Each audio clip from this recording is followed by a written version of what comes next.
Everyone, thank you so much for watching NBC 15 News at 11. I'm Tim Elliott. This morning, we are learning more about the 3 victims who died in a house fire in Watertown late last week. NBC 15's Phoebe Murray joins us now live from outside of that damaged home where she's been all morning. And Phoebe, what have you learned about those victims?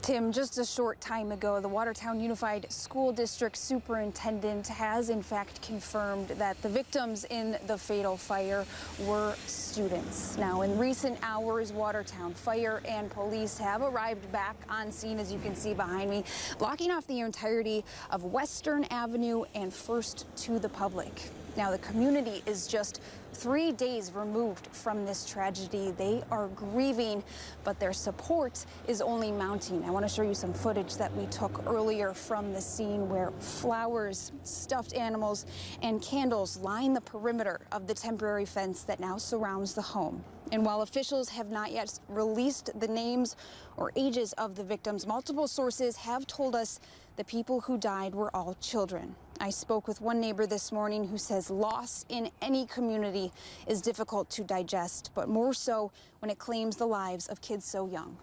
It's devastated this community because these kids, their schoolmates, and everybody are just as traumatized.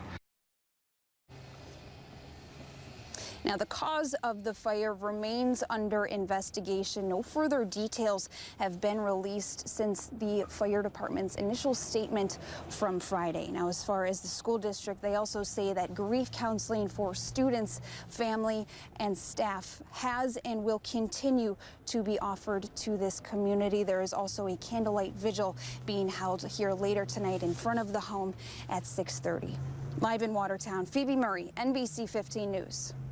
Yeah, such a heartbreaking story. Phoebe, thank you so much. We will continue to keep you updated on this story as we learn more throughout the day. Stay with us on air and online at NBC15.com. And for the latest notifications that can be sent straight to your phone, make sure you download the free NBC 15 News app.